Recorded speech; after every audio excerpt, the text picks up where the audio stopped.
What's up, everybody, and welcome to the Game On Improve Your Health podcast. Today's episode journey is being guided by none other than your host, Hallucinodream, or Austin J. Oh, said that backwards, but Austin J. or Hallucinodream, if you know him from the gaming community. And today's topic is on summer and tips for leading into the summer. Thank you for tuning in and enjoy this episode. Hello.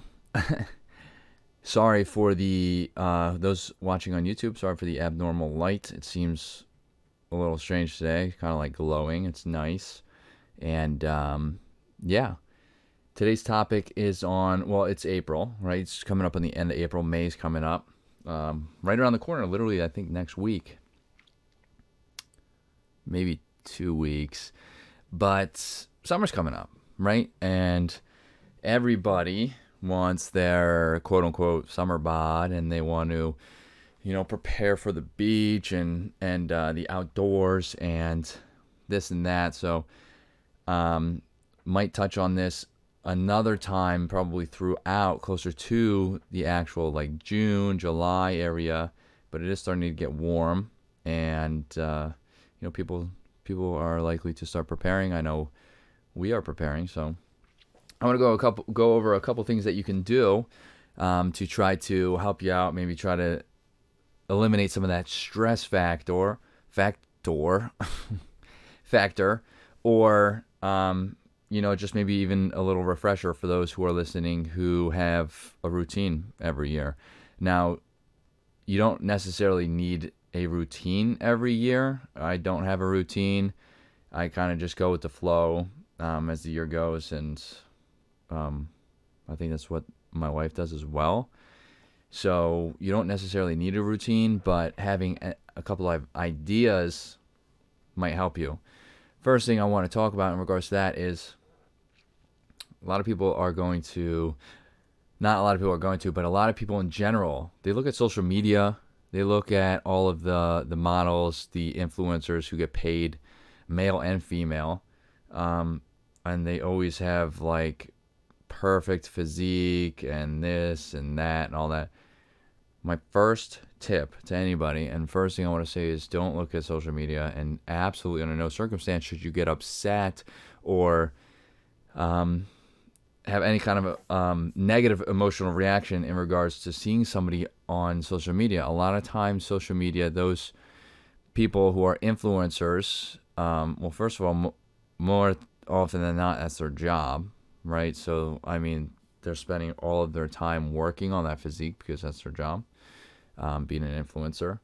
And the famous people, actors, actresses, CEOs of company, really large companies, all that, those people as well, for the most part, have nutritionists and personal trainers, and the average person can't really afford to have all of those. I know I can't.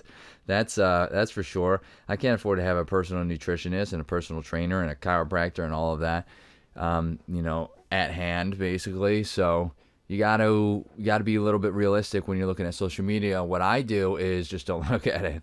I mean, I definitely browse social media. I'm not knocking social media at all. I love social media, but when I see, stuff like that, that's what I think to myself is that's their job, right? So, and it's not related to how I look, and I'm not going to allow it to negatively affect how I feel. That's a big part of this. And that's a big part of why I started One Punch here, was because of, is to help emotionally and mentally get past these hurdles to be able to start your physical fitness routine or your nutrition routine, right? And I call it a routine, but it's really not. It should really just be lifestyle, right? Your nutrition lifestyle, your physical fitness lifestyle. So that's my first tip, is to try to avoid the social media.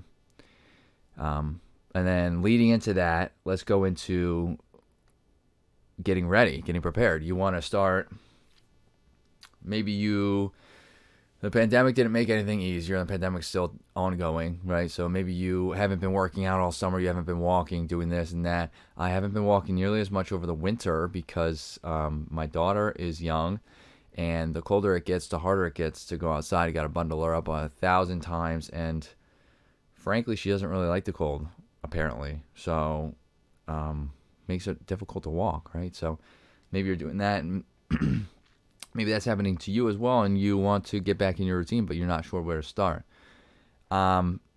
Everybody who went to school probably was told this saying at one point in time, and it's the word KISS.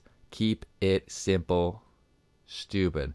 Except we're going to remove the last S because I don't think anybody's stupid, okay? We can even change it to silly. Keep it simple, silly.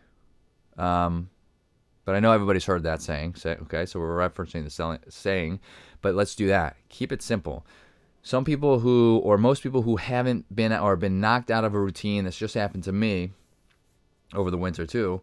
I even stopped working out. I wasn't working out as much because I was just unable to bring my daughter with me, and just the scheduling was unable to line up for me to be able to go to the gym to get a workout in. I have an at-home gym. It's also hard to work out with her there as well, but to get as good of a workout by myself, right? Keep it simple. So what I did was I started weaning into it, right? Started going 1 or 2 times a week again to the gym to get some resistance training, and then started walking a couple times a week with my daughter. And then I would run every single day. I'd fit that in no matter what. What I do is I run every single day. I've run every single day this year, minimum of 1 mile up until about last month. Unless I'm quote unquote sick or very, very far from recovered, the plan since March has been 3 miles minimum a day. I'll run on the treadmill. I'll run outside. I'm getting off topic here. I'm getting off track here. Just call myself. See, we're working on that. But I started slow, right? So I started walking 1 or 2 times a week to make sure that I was able to wean back into walking, and our routine was going to line up. That's the first thing we do in the morning. That's the first thing I tried to do in the morning. Get the daughter up, give her some food. We eat a little bit. She eats. I make a coffee. We immediately get ready, go for a walk, and then that's how we start our day. It's great to get the sun rays, especially if you're walking outside, if you're able to do that, and it's the weather is permitting, which it's coming into summer, so it should be. Get outside, get the sun rays. That's incredibly beneficial in itself, and then you're getting some walking in. Start even slow, so keep it simple. So you can keep it simple even further than that by, if you really have been out of your routine, just start a walking routine, and you only have to walk 5 minutes, right? And if that's even too much for you, and it is not an issue if it is, right? You shouldn't be embarrassed by that. You shouldn't be nervous about doing that. You shouldn't feel bad whatsoever. If you can only make it, down your first block and back, that's where you start. Do that for about a week, and then after that, add maybe 200, 300 more feet. You're not going to measure the feet, but you get the idea. And then do that for a week and then back up. You'd be surprised how quickly your body will adapt to this, doing it over for at least 5 to 7 days at a time, and then adding a little bit more. And I can't stress enough how important walking is. A lot of people don't really, when you ask them about fitness, health, wellness, and all this other stuff, walking doesn't come up as often as it should. Walking is very beneficial for your health, your mood, especially if you're walking outside, and your weight. And it's just so simple because it's something humans do on a daily basis. Everybody walks, right? Well, almost everybody walks, right? I'm not knocking on the people who can't walk. Sorry, I just lost my train of thought because I was trying to think of how to word that. But walking is a natural human behavior, right? So walking is something that's very beneficial to your health and wellness regimen, and then you can expand from there. So let's go into, now let's start, let's say you haven't worked out in several months because of the winter, and now you want to get back into it because you want your quote unquote summer bod. Um, I was just thinking about how you can go about. Let's say you're really not good at putting together routines. You don't know where to start, what muscle groups to hit, and all this and all that. Best way for me to put it, for you to be able to get started slow and keeping it simple, is just the internet is a very powerful resource. Look up, think about a muscle group that you want to do. So like let's say just your back, or your arms, right, or your chest, or your legs, right. And you want to do some core in there. Core should kind of be like a go-to, always kind of adding in there, so long as you're not doing it every single day. Go on the internet, look up workouts to do for your back, or back workouts, or back exercises, and then take a couple of those, write them down if you have to, bookmark them. Everyone has a smartphone. You can reference them at the gym if that's where you go, and just do a couple of back exercises that day. That way you have a couple of exercises you're guaranteed going to do. You can do cardio at the gym as well. You can get your walk in if you need to, or if you want to, as like a cool down or a warm up, and just one set of exercise. Now, some people could listen to that and say, well, I'm only doing one exercise. What if I only go twice a week? That means I'm only doing two body parts that week. Yes, that's true, and there's nothing wrong with that. You're maintaining that. You're maintaining those body parts. Your resistance training, right, or that muscle group. And let's say you do twice a week, and there's 4 muscle groups that I just stated. You'll hit every 2 weeks. You'll be hitting those muscle groups, and you don't have to change exercises every week either. So like I do the same back and bicep exercises. I do those same chest and triceps. I only switch them up, I don't know, like very minimal every maybe month or so. I switch it up one time, and repetition is key, because you kind of want to become an expert at those exercises, because your body may adapt to those exercises. You can train volume. This will happen in the future, but do the same exercises. Keep it simple. Keep it safe. If you work out a muscle group 1 week and then you don't get it for 2 more weeks, so technically every other week, that's fine, because you're still working out that muscle group, and you still will see benefits from those. So keep it simple. If you need to, look up one muscle group to be able to work out that day, and just stick to that. Especially if you're new to the gym, you can go. Most gyms have personal trainers walking the floor. You can go in and ask them if you want to as well. I highly recommend that. They'll even show you how to do the workouts properly, use the machines properly. I know there's a couple of machines, and I am a certified personal trainer. I'm working at a fitness facility right now.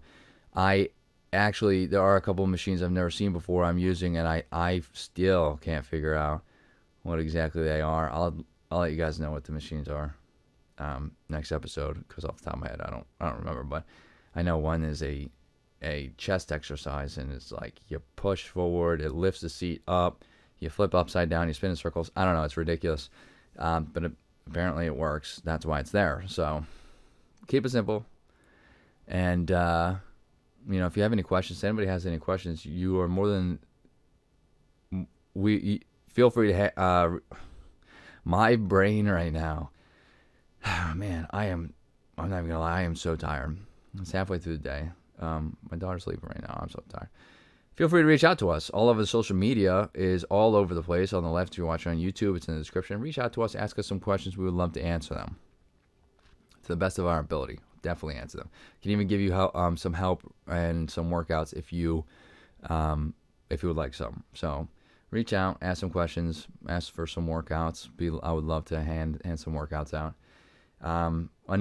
Let's move into nutrition. So you got your workout in. So I'm only going to briefly touch on nutrition. I'm going to swing over here because I don't want to keep this going for too long. So I really mainly want to talk about sugar, and a couple ways to reduce that. Over the summer, I feel like sugar is easier to get a hold of to eat, to, become prone to eating all the time than it is any other time. And I feel like that because the hot weather, you are, probably outside more often. I don't know if there's science backing this whatsoever, but I personally feel like sugar is easier to eat, especially because ice cream is packed in sugar. I just want to say, try to avoid sugar at all costs. Added sugar, that is, because, fruits have natural sugar. You want to try to avoid sugar at all costs. It's detrimental to not only your health, your weight, but your health and your weight. So, what the first thing I do when I look at a nutrition package, any food that I pick up, the first thing I do is look at the sugar, the added sugar. I mean, that is the absolute first thing I look at. Very rarely do I miss the added sugar. There are times where I look at everything else except for the added sugar, but that's mainly the first thing, and I try to avoid at all costs. Now, if there's 3 or 4 grams of added sugar in a serving of something, compared to, let's say I'm picking out a quick oatmeal, right? As compared to 10 or 11 grams, I'm going to pick the 3 or 4 grams, right? Especially if I'm like dead set on eating that oatmeal that morning, I'm going to pick the lower sugar. Because I know that I'm going to be keeping my sugars low. So try to reduce the sugar. People who drink, you mix your alcohol, especially mixed drinks with soda and all that stuff. I think we've talked about this in a different episode in the past as well. Use seltzer water or sparkling water instead of soda. Soda is jam-packed with sugars. It will increase your hangover. You're not going to want that. And, obviously has other negative health effects that you just don't want. Try to use seltzer. And, contrary to maybe what some people believe, seltzer does taste virtually the same as, you can really make. I've had somebody, I don't drink anymore. It's been 3 years since I've drank any alcohol, but in the past I've had I want to say a rum and Coke, and it wasn't actually Coke in there. It was seltzer and something else, and it tasted literally exactly like a rum and Coke, and the amount of sugar in there was non-existent. And so I did that, right? I switched over to seltzer, sparkling water. You can add some fruits in there if you want to spice it up. Try to avoid, sugar in there too. I know lemonades are a big one. Try to reduce, natural lemonade would be nice. You can replace the lemonade with actual fruit-infused water, which is pretty easy. You just put fruit in water. Like you get like a jug of water, put fruit in it, and then you just let it sit in the refrigerator for, I don't know, overnight maybe, and then now you got fruit water. There's a replacement for lemonade. I know lemonade is huge during the summer because it's refreshing. So try to reduce some of the sugar intake during the summer. Overall, really, throughout the year, you want to try to monitor your sugar intake. But that's one of the things I wanted to talk about. I'm not going to drag this episode out. I know I'm rambling. I actually didn't think I was as tired as I can tell how tired I am when I start the episode and start rambling, because when I'm not as tired, I don't usually ramble as much, I guess. So I apologize for dragging some of the episode out, but I think those are some valid points. And I think going into the summer, I think, it doesn't have to be a chore to start your routine back up, especially if you haven't all winter. I think it's something that everybody can get back into. It's going to take a little bit of, get going. It's going to take a little bit of work, but don't be afraid to ask for help either. Personal trainers, people maybe you talk to on the internet, friends, family, don't be afraid to ask for some help. And if you, with that, ask some people to join you. Friends, family, as people that walk with you, to go to the gym with you, or just to be an accountability buddy. Somebody to text and say, hey, I plan on going to the gym tomorrow. I'll follow up after I do and let you know how it went, right? So there's some tips. If anybody has any questions on anything they heard in the episode today, by all means, you can reach out. If you're watching live, I keep saying live, but if you're watching on YouTube, all of our links are on the left. If you're listening on the podcast platform, all of our links are in the description. All of my personal links are in the description as well. We will be back next week with a question and follow up and answer. So if you have any questions, by all means, submit them. That would be amazing. You can submit them on any of our social media. And I thank you for listening and hope to see everybody next week. Bye.